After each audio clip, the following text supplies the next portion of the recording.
당신께 비웃나니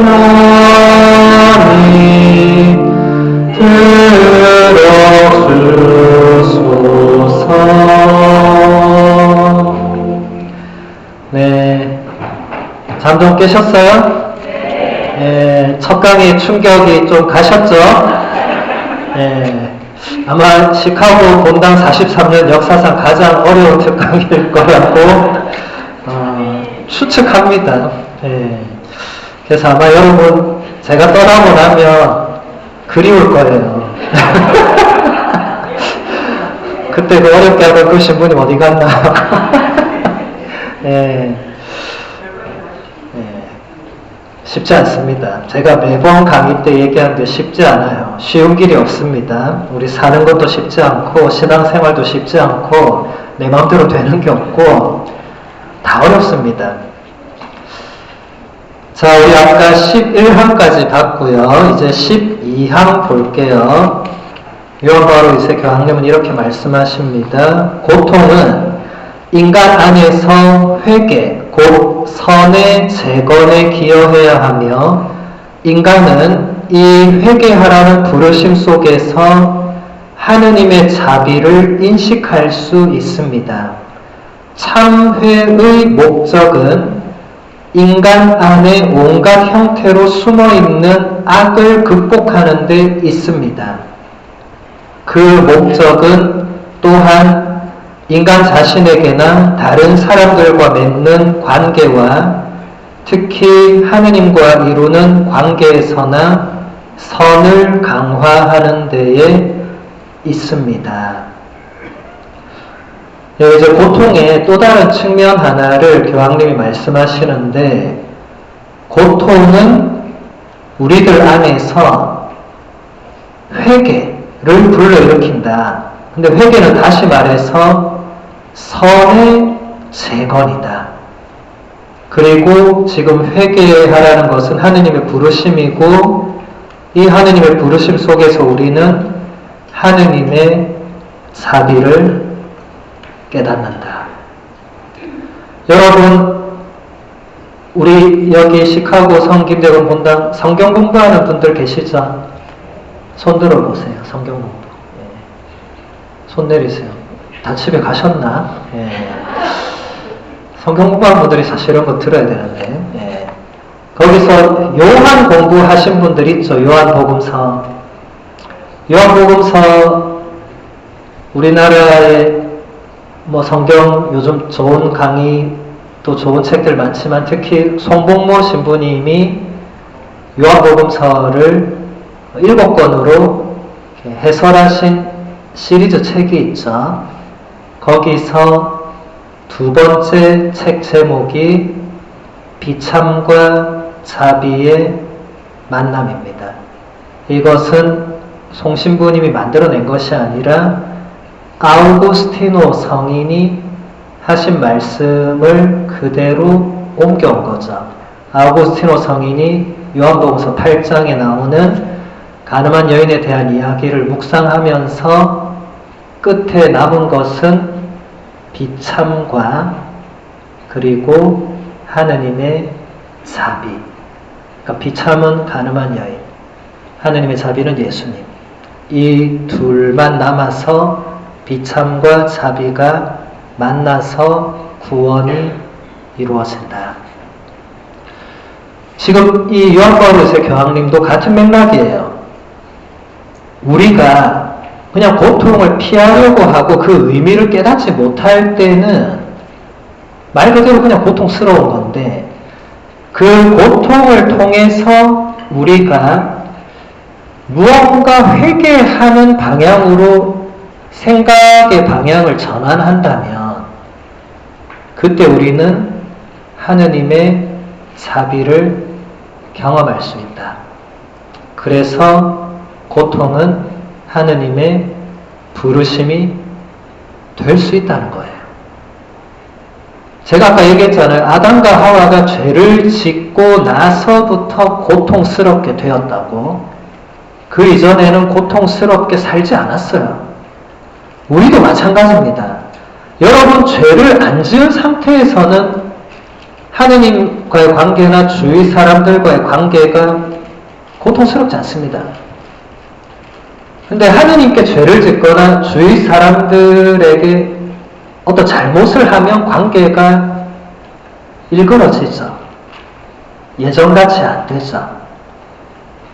고통 중에 있는 거죠.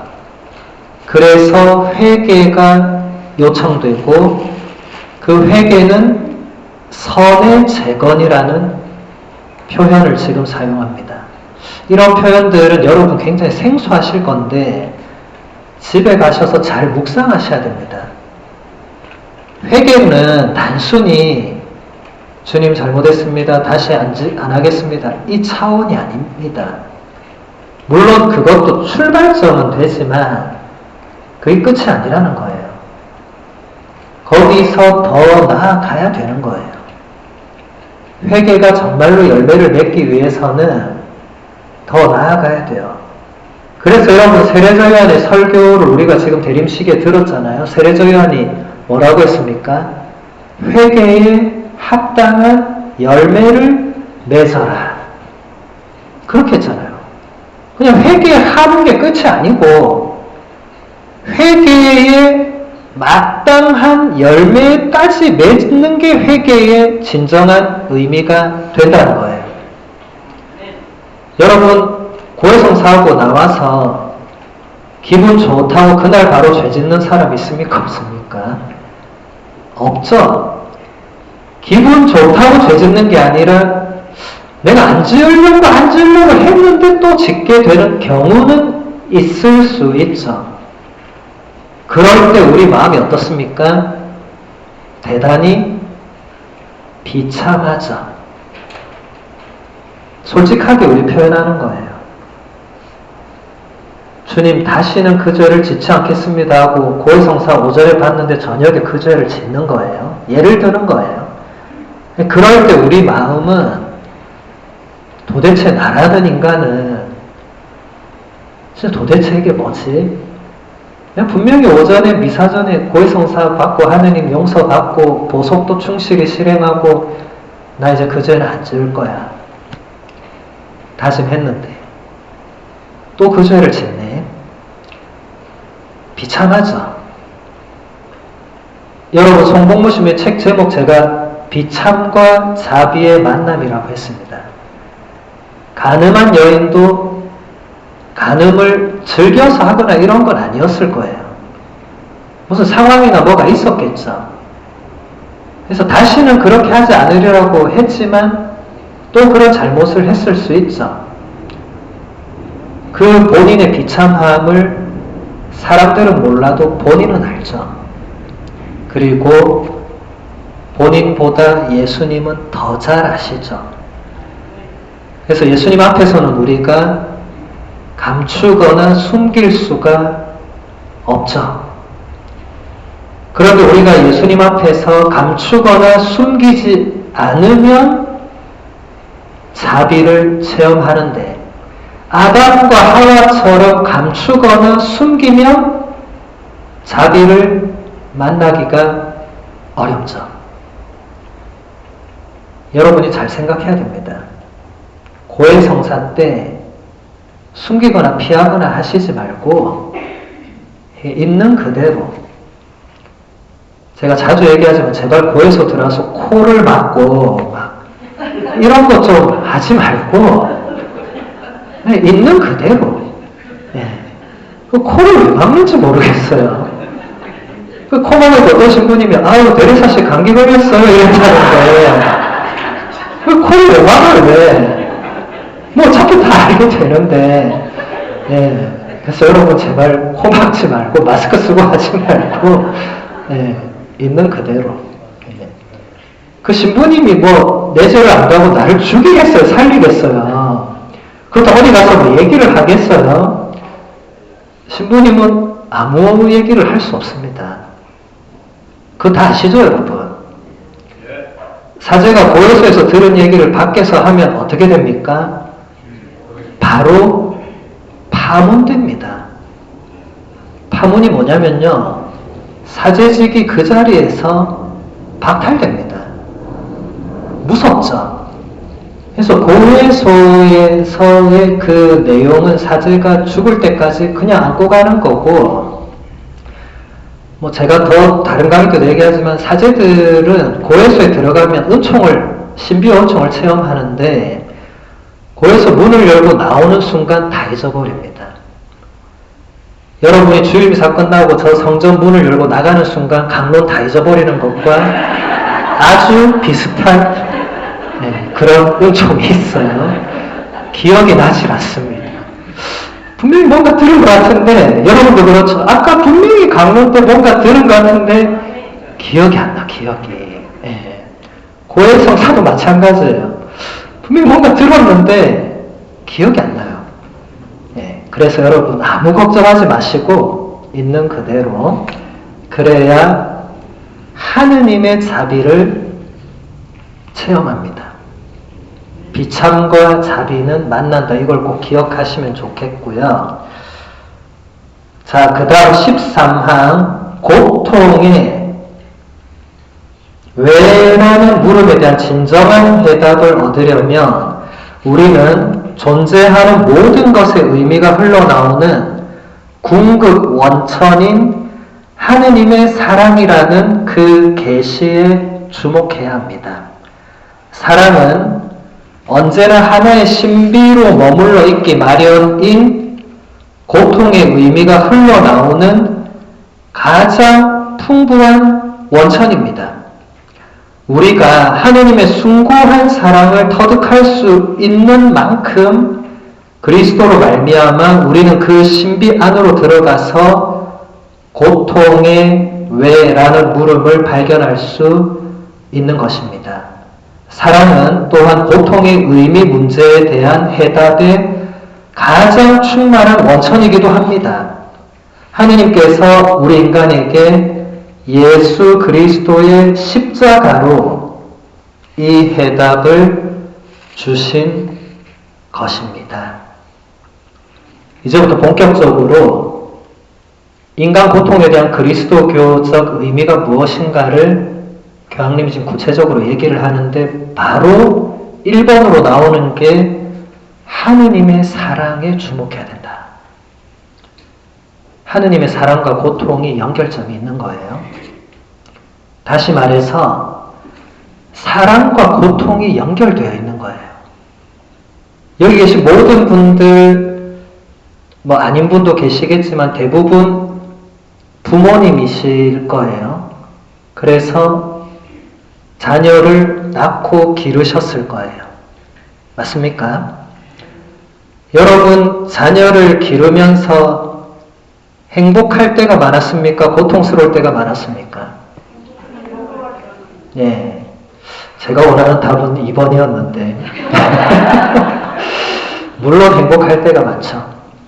그런데 고통스러울 때가 많죠. 왜 그렇습니까? 자녀가 아플 때 여러분이 고통받잖아요. 그렇죠. 여러분, 세상 모든 부모님이 자녀가 아픈데 나는 술 먹으러 가야지, 이런 부모가 있습니까? 자녀가 집에서 지금 아파 누워있는데 나는 헬스장 갔다 오겠다, 이런 부모가 있어요? 뭐 있을 수 있겠지만 이론적으로 그건 말이 안 되는 일이겠죠. 여러분이 자녀를 키울 때 고통스러웠던 것은 여러분 자신의 고통보다 자녀의 고통 때문에 여러분이 고통스러웠던 거거든요. 그러면 자녀하고 나하고 같은 존재가 아니잖아요. 내 배에서 나왔지만 내가 아니잖아요. 근데 왜 자녀가 아픈데 내가 아픕니까? 이유가 뭐겠어요? 사랑하니까. 사랑하는 자녀가 아프니까 내가 더 아픈 거 아닙니까? 맞습니까? 그러니까 지금 사랑과 고통이 연결되잖아요. 여러분, TV 뉴스만 틀어도 너무 고통스러운 소식들을 보는데 그것 때문에 여러분이 너무 고통스럽거나 이러진 않을 거예요. 그냥 아유 너무 안 됐네. 아유 저서 어떡하지. 이렇게는 합니다. 대부분. 아유 너무 안 됐다. 그거랑 여러분 자녀가 아파 누워있는 거하고 비교됩니까 이거? 비교도 안 될 거예요. 왜 그렇습니까? TV에 나오는 그 사람은 내가 전혀 알지 못하거든요. 근데 그래도 인간적으로 뭔가 측은지심이 들고 아유 너무 딱하다. 그래서 마음속으로 화살 기도도 하고 그럴 수 있지만 내가 사랑하는 자녀가 아픈 거하고는 이게 비교가 안 되는 거예요. 완전히 다른 차원이에요. 완전히. 그래서 여러분 사랑과 고통이 연결되는 거예요. 그래서 여러분 왜 죽을 때까지 고통스럽습니까? 죽을 때까지 자녀가 있잖아요. 죽을 때까지 자녀가 애먹이잖아요. 여러분 90이 됐는데 70 먹은 자녀가 여러분 애먹일 겁니다. 다 그렇더라고요. 90 먹은 할머니들이 자녀 때문에 미치겠다 그래요. 자녀가 지금 70인데 애가 말을 안 듣는다 그래요. 이걸 웃어야 될지 울어야 될지 뭐라고 말을 해야 될지 그렇다고 뭐 회초리를 드시라고 하겠어요? 부모의 마음이 그런 거잖아요. 내가 눈 감을 때까지 자녀의 고통이 나한테 오잖아요. 그렇죠? 그러면 하느님은 어떠신가? 하느님은 우리 모두가 자녀잖아요. 하느님이 그 우리의 고통을 나 몰라라 우리가 고통스러운데 하느님은 하늘나라에서 천사들하고 바둑 두고 장기 두고 그런 분입니까? 아니죠. 여러분이 자녀가 아플 때 느끼는 것보다 훨씬 더한 뭔가를 느끼시는 분입니다. 이건 우리가 상상할 수 없는 겁니다. 그냥 짐작할 수 있는 거죠. 내가 인간 부모인 내가 자녀의 고통에 이 정도로 아파하는데 하느님은 나의 고통에 얼마나 아파하실까를 그냥 상상은 할 수 있겠죠. 근데 그것을 우리가 감히 알 길은 없습니다. 그래서 요한 바로 2세 교황님이 고통의 그 왜라는 이유에 대한 그 해답은 바로 하느님의 사랑과 연결되어 있고 하느님께서는 외아들 예수 그리스도의 십자가로 그 답을 주신 것이다. 하느님 왜 저를 이토록 힘들게 하십니까? 할 때 십자가를 바라보라는 거예요. 여러분 아마 고통스러울 때 십자가를 바라보신 분들은 지금 제가 하는 얘기, 지금 교황님이 말씀하시는 부분을 공감하실 거예요. 십자가를 바라보면 무슨 일이 생깁니까? 십자가 예수님이 갑자기 그래 내가 다 낫게 해줄게 이렇게 하십니까? 아니죠. 무슨 일이 생깁니까? 십자가의 예수님을 바라보면 나만 이렇게 죽도록 힘든 게 아니라는 걸 일단 알게 돼요. 왜냐하면 고통의 당사자가 한 분 또 눈앞에 있는 거잖아요. 고통의 당사자가 십자가에 못 박혀 있는 상태로 우리 눈앞에 계신 거잖아요. 여러분 십자가를 바라보기만 해도 예수님과 많은 얘기를 할 수 있습니다. 그때 예수님이 그때부터 하시는 얘기는 다양할 수 있겠습니다만 본질적으로 예수님께서 우리에게 하시고자 하는 것은 네가 아픈 것은 나하고 연관이 있다는 거예요. 우리가 십자가를 바라볼 때 우리가 고통스러울 때 전혀 십자가를 바라보지 않는다면 그런 대화를 할 이유가 없겠지만 고통스러운 상황에서 집에서든 여기 성전에서든 십자가를 바라보는 사람은 뭔가 예수님께서 지금 내 고통에 전혀 무심한 분이 아니라는 그 진리를 깨달을 수 있습니다. 그게 답이라는 거예요. 해결해준다, 없애준다 아닙니다. 예수님은 단 한 번도 우리한테 네 고생을 내가 해결해줄게, 네 십자가를 내가 그냥 없애줄게. 그런 말씀을 하신 적이 없습니다. 예수님 반대로 말씀하셨죠. 날마다 너의 십자가를 짊어지고 나를 따라야만 된다. 고통 없이 그냥 가볍게 마음의 평안을 얻고 그냥 랄랄라 하고 성당 다니고 그런 거 아니라고. 너 내 뒤를 따르려면 철저히 고통스러울 거라고. 그게 예수님의 약속입니다. 근데 그 대신 예수님은 이런 말씀도 하시죠. 고생하며 무거운 짐을 진 너희는 모두 다 나에게 오라고. 그 다음 뭐라고 하시죠? 내가 너희에게 안식을 주겠다고. 나는 마음이 온유하고 겸손하니 내 멍에를 메고 나에게 배우라고.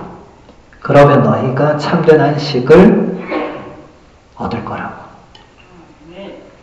고통 중에 있는 분들은 예수님의 이 말씀을 깊이 묵상해야 됩니다. 마태복음서 11장에 나오는 말씀입니다. 고통 중에 있는 분들은 예수님께 가야 됩니다. 그리고 예수님과 얘기를 나눠봐야 됩니다. 그리고 예수님과 그 고통을 함께 할 수 있도록 해야 됩니다. 여러분, 사도 바울의 편지들을 읽어보시면 사도 바울은 자신이 겪는 모든 고통을 어떻게 해석하냐면 예수 그리스도의 순환에 동참하는 것으로 받아들였어요. 자신이 겪는 모든 고난을 똑같이 해석했습니다. 그러면서 바울은 기뻐했습니다. 놀라운 신앙이죠. 바울은 자신이 겪는 고통과 고난에 대해서 하느님께 단 한마디도 불평하거나 원망한 적은 없고, 반대로 항상 나는 예수 그리스도의 고난에 참여하는 것이니 기뻐한다고 편지에 썼습니다. 여러분, 편지는 진솔한 게 특징이죠. 편지는 거기에 누가 꾸미고 이렇게 적지 않습니다. 바오로는 굉장히 솔직하고 다혈질적인 인물이었거든요. 편지에 그게 드러납니다. 상당히 솔직하고 거친 표현들이 그대로 실려 있어요. 바오로는 언제나 자신이 겪는 그 모든 고난을 예수 그리스도의 그 순환에 동참하는 것으로 받아들였고, 교회는 바오로의 그 신앙, 그것을 그대로 또 받아들였습니다. 그래서 우리 그리스도교가 바라보는 고통의 의미는, 우리의 고통은 예수님의 그 순환에 동참하는 것이 1번입니다. 그리고 그게 진정한 신앙인의 길입니다. 그래서 여러분, 고통을 피하려고 하실 게 아니고, 고통을 당하면 당할수록 예수님한테 가는 거예요. 가서 말씀드리는 거예요. 예수님, 제가 지금 너무 고통스러운 일들을 겪고 있는데, 예수님, 당신의 그 십자가 순환에 비하면 이게 아무것도 아니라는 걸 제가 잘 알고 있고, 그렇지만 당신의 순환에 저의 이 작은 고통이 당신의 그 순환에 참여하는 그런 길이 되게 해달라고 기도하셔야 됩니다. 그럴 때 고통을 다른 시각으로 바라볼 수 있고 받아들일 수 있습니다. 14항 보겠습니다. 하느님께서는 세상을 너무나 사랑하신 나머지 외아들을 내주시어 그를 믿는 사람은 누구나 멸망하지 않고 영원한 생명을 얻게 하셨다. 니코데모와의 대화 중에 그리스도께서 하신 이 말씀은 하느님의 구원 사업의 핵심으로 우리를 안내해주고 있습니다. 이것은 또한 그리스도교의 구원론, 곧 구원 신학의 본질을 밝히고 있습니다. 구원은 악에서 해방됨을 의미하며, 그렇기 때문에 구원은 고통의 문제와 밀접하게 결부되어 있습니다.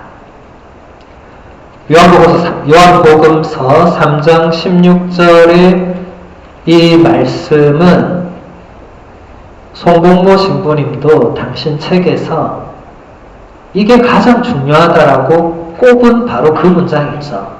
하느님께서는 세상을 너무나 사랑하신 나머지 외아들을 내주시어 그를 믿는 사람은 누구나 멸망하지 않고 영원한 생명을 얻게 하셨다. 이게 우리 그리스도교의 핵심입니다. 우리는 이 문장을 믿고 사는 사람들이고 이 문장 하나로 여기까지 온 사람들입니다. 이 문장 없으면 우리의 신앙은 다 헛것입니다. 아무것도 아닙니다. 하느님의 사랑이라는 이 본질이 빠지면 우리가 하는 인간적인 모든 노력은 아무 의미가 없습니다. 하느님의 사랑을 여러분이 놓아서는 안 되는 이유가 여기 있는 거죠.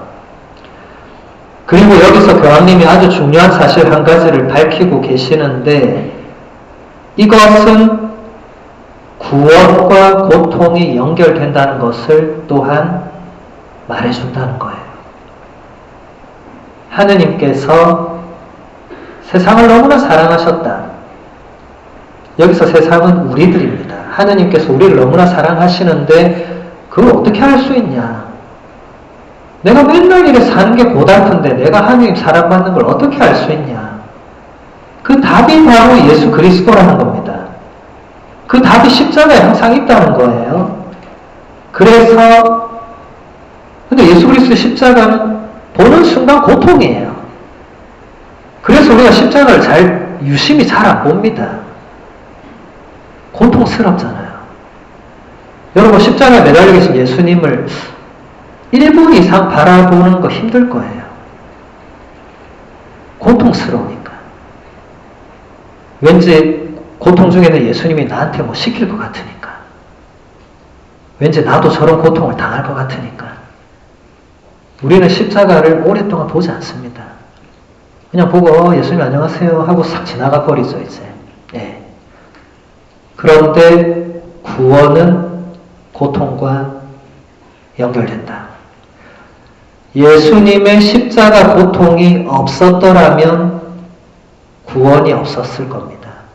예수님이 십자가 고통을 실제로 겪지 않았더라면 예수님은 구세주가 될 수 없었을 겁니다. 비록 구세주의 사명을 지니고 태어났다 하더라도 마지막에 십자가를 거부했더라면 혹은 십자가에서 내려왔더라면 십자가에서 내려오라고 말했던 사람들이 있었죠. 그게 악마의 마지막 유혹이었죠. 내려오라고 십자가에서. 내려왔으면 난리 났겠죠. 난리는 났겠지만 예수님은 온 인류의 구세주가 될 수 없었겠죠. 왜냐하면 내려오면 고통을 안 겪으신 하느님이 되잖아요. 고통을 겪으신 하느님, 고통을 아시는 하느님, 사랑하기 때문에 고통을 같이 느끼는 하느님, 이게 그리스도교의 하느님입니다. 이게 빠지면 다른 종교의 신과 다를 바가 없어지죠. 그리스도교의 하느님이 매우 특별한 위치에 있는 것은 인간을 너무나 사랑하셔서 당신 자신과도 같은 당신 외아드님을 인간의 고통에 그대로 내어주심으로써 예수님이 고통과 죽음을 겪으셨다는 그게 구원의 핵심이 됩니다.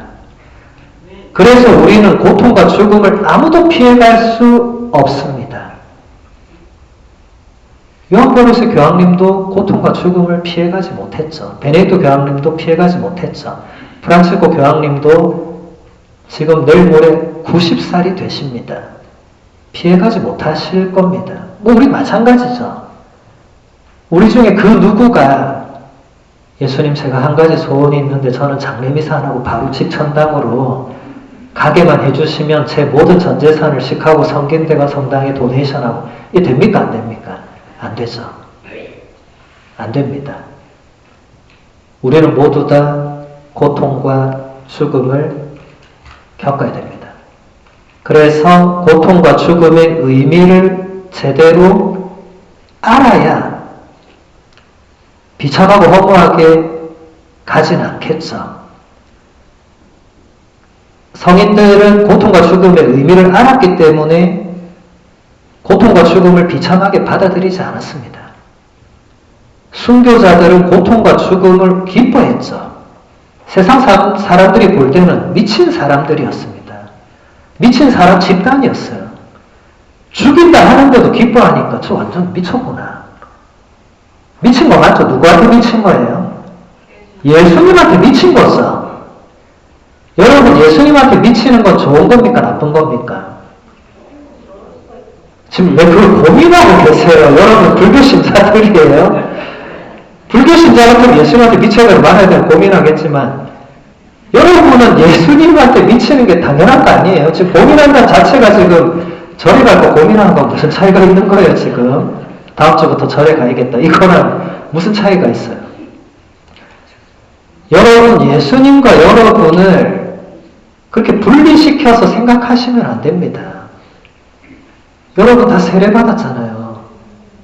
여러분 세례받은 거를 사도 바오로가 편지에서 뭐라고 했습니까? 여러분은 이제 세례를 받고 예수님과 함께 죽어서 묻혔다고, 이제 예전에 나는 없다고. 사도 바오로가 유명한 말을 남기죠. 이제는 내가 사는 것이 아니고 내 안에 예수 그리스도께서 사시는 거라고. 이게 사도 바오로 자기 혼자 그런 거예요?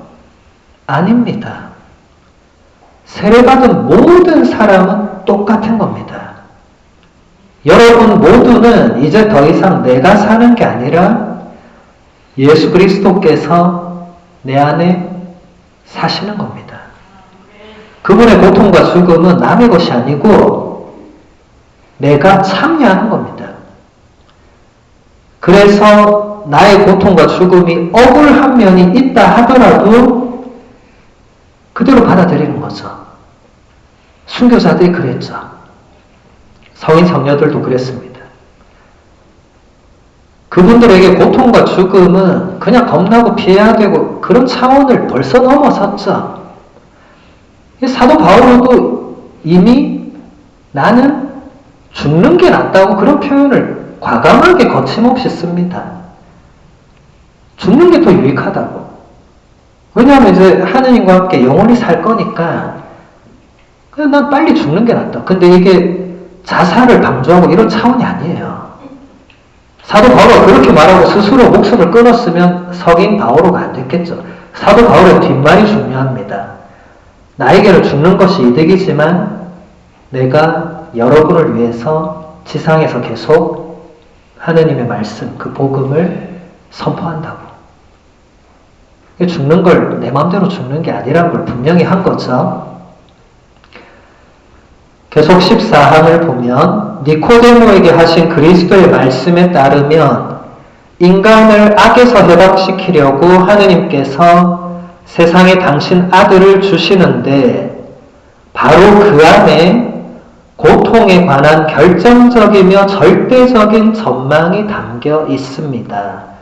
동시에 주신다는 말씀 그 자체가 이 해방은 외아들 그분을 통하여 그분 자신의 고통으로 이루어져야 한다는 것을 가르쳐주고 있습니다. 그리고 이 말씀 안에서 사랑이 표명되고 있는데 그것은 외아들 그분의 무한한 사랑이며 이 때문에 당신 아들을 주시는 아버지 하느님의 무한한 사랑입니다. 이것은 인간을 위한 사랑, 세상을 위한 사랑, 곧 구원적인 사랑입니다. 지금 이게 결정적인 내용입니다. 이 편지 전체에서 지금 가장 절정의 내용을 우리가 지금 다루고 있는 거예요. 자, 하느님께서 세상을 너무나 사랑하신 나머지 외아들을 내어주셨다. 그래서 외아들을 믿는 사람은 누구나 멸망하지 않고 영원한 생명을 얻게 하셨다는 게 예수님의 말씀입니다. 여기서 주신다는 그 말씀 자체가 누구나 멸망하지 않고 영원한 생명을 얻게 하는 가장 중요한 그 통로는 외아드님이 겪어야만 하는 고통으로 그게 이루어진다. 외아드님이 그 고통을 피하거나 덜 겪거나 안 겪으면 구원이 이루어질 수가 없다는 거예요. 여러분, 최후의 만찬 전에 예수님이 피땀을 흘리면서까지 하느님께 기도했는데 무슨 기도하셨습니까? 아버지께서 하실 수만 있다면 이 잔을 저에게서 거두어 주십시오라고 기도했습니까? 안 했습니까? 했습니다. 근데 그 기도만 했습니까? 그 다음에 이어서 뭐라고 기도하셨어요? 네. 그렇지만 제 뜻대로 하지 마시고 아버지 뜻대로 하십시오라고 기도했습니다. 그리고 결국 예수님은 어떻게 하셨죠? 십자가의 그 순환을 지고 가셨잖아요. 그러니까 예수님은 처음에 인간적으로는 고통을 피하고 싶어 하셨어요. 맞습니까? 틀렸습니까? 맞습니다. 아버지께서 원하시면 거두어 달라고 했잖아요.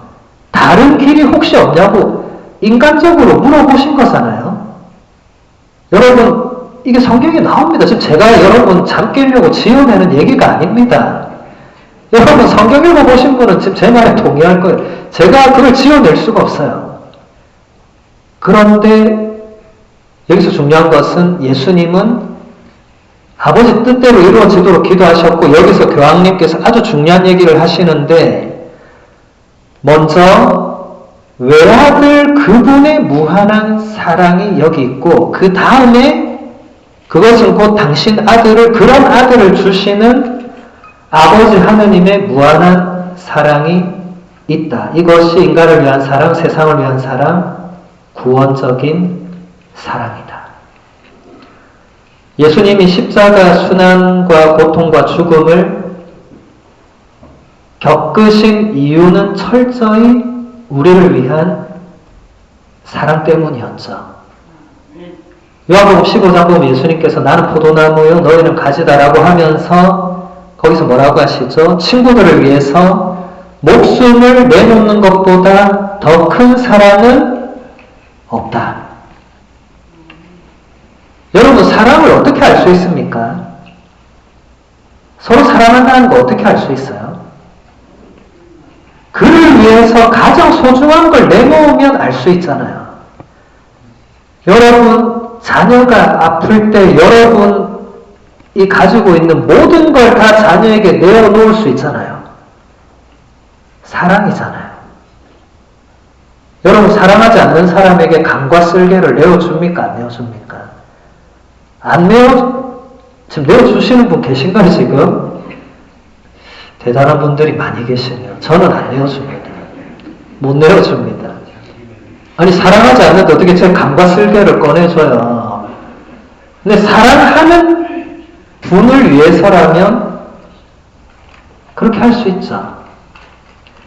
예수님이 멀쩡한 당신 목숨을 왜 내어주셨습니까?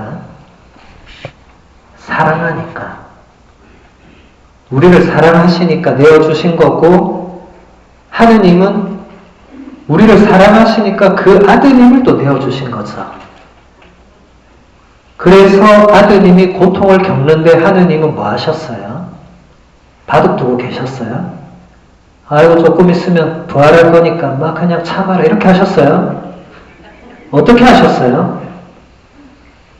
여러분이 자녀가 아플 때 부모가 어떻게 해요? 똑같이 하는 겁니다. 여러분, 자녀가 아픈데 술 마시러 가는 그런 부모가 없잖아요. 자녀가 아플 때 부모님은 더 고통 중에 있으면서 자녀와 함께 있잖아요. 하느님께서 예수님의 그 고통의 과정에서 그렇게 계셨죠. 그걸 우리가 굳이 표현하자면 하느님의 침묵으로 표현하는 거죠. 여러분, 패션 오브 크라이스트라는 영화 혹시 기억나세요? 안 보셨어요? 예전에 보셨죠? 예, 이제 기억은 잘 안 나지만 어쨌든 멜 깁슨 감독이 엄청나게 만든 그 거의 현실적으로 만든 영화 다 예전에 보셨죠? 한 20년 전에 나왔던 영화니까. 그 영화의 마지막 장면에 보면 마지막 장면에서 예수님이 이제 십자가에서 완전히 숨을 거두신 뒤에 예수님의 시신을 성모님이 받아 안으시고 이때 놀랍게도 성모님은 아들을 바라보시거나 오열하시지 않고 다른 방향을 바라보시거든요. 여러분 그 영화 기억하시는 분은 잘 기억해 보세요. 성모님은 아들을 보지 않습니다. 다른 곳을 봅니다. 무슨 메시지죠? 성모님은 마지막까지 하느님의 뜻이 어딘가 있다고 믿으셨어요. 그래서 당신 아드님이 죽었는데 아들을 붙들고 대성통곡을 하지 않고 아들의 시신을 받아 안으셨지만 시선은 다른 곳을 보는 거예요. 그리고 그 다음 장면이 뭐냐면 하늘에서 눈물 한 방울이 이렇게 떨어집니다.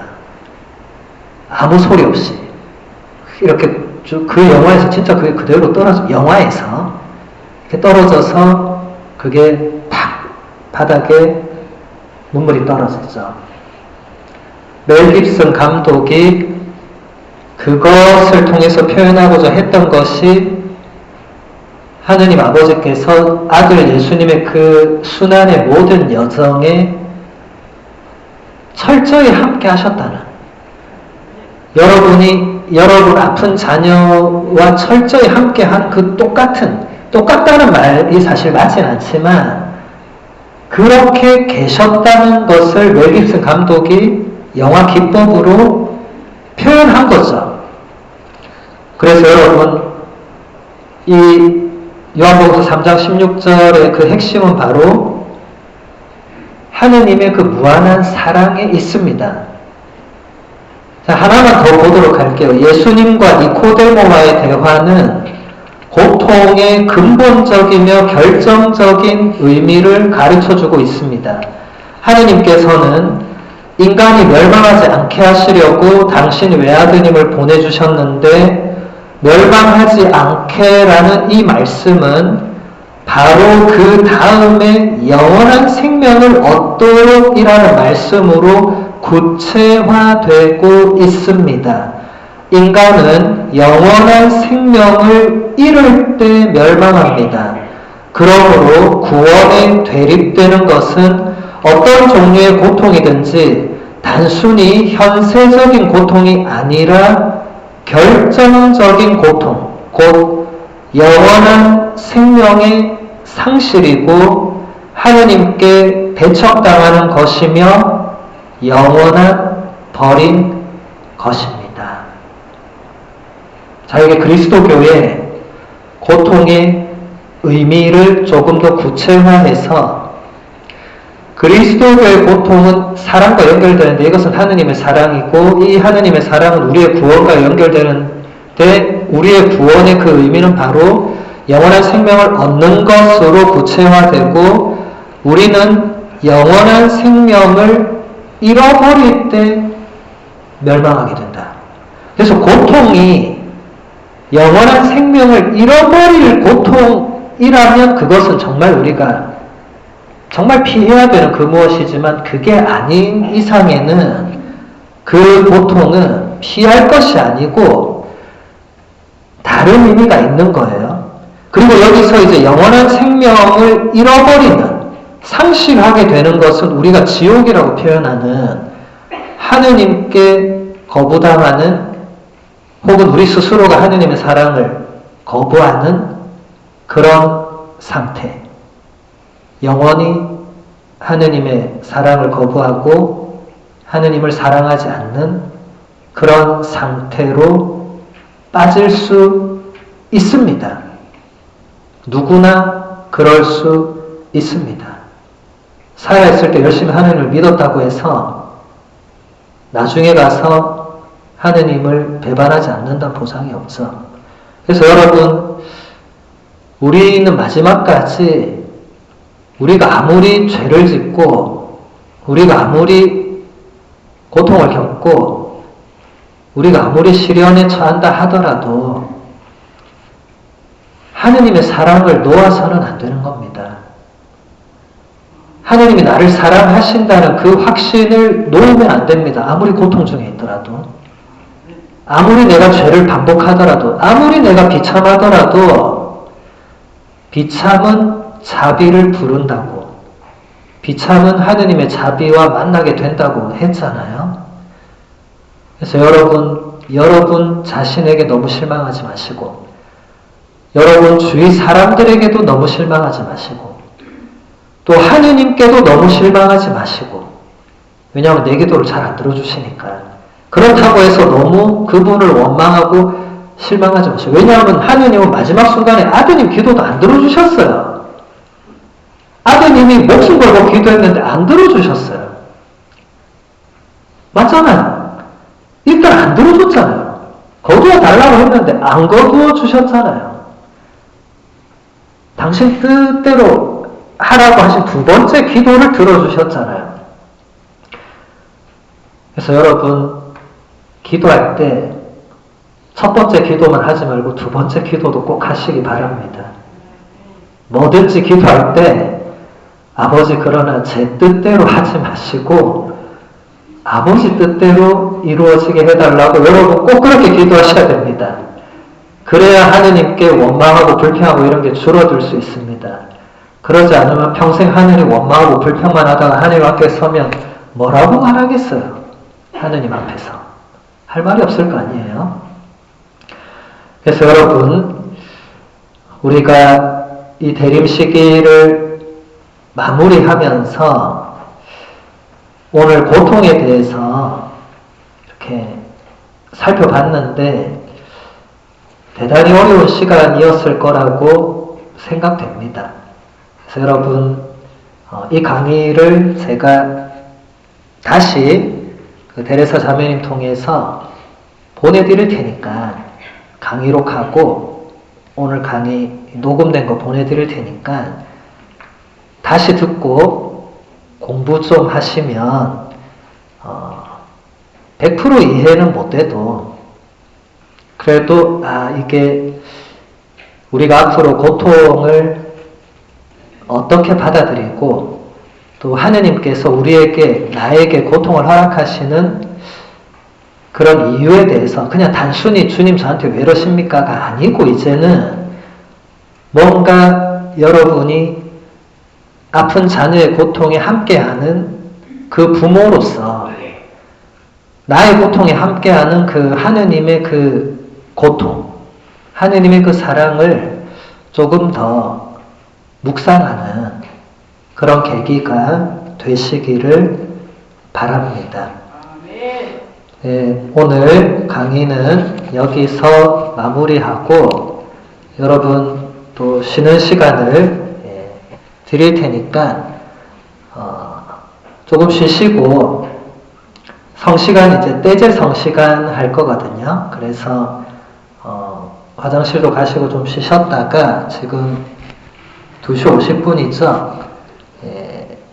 3시 10분에 성시간 시작할게요. 그래서 성시간 시작 전에 제가 잠깐 좀 설명 좀 드리고 그렇게 할 테니까 조금 쉬시고 여기 성전에 모이도록 하겠습니다.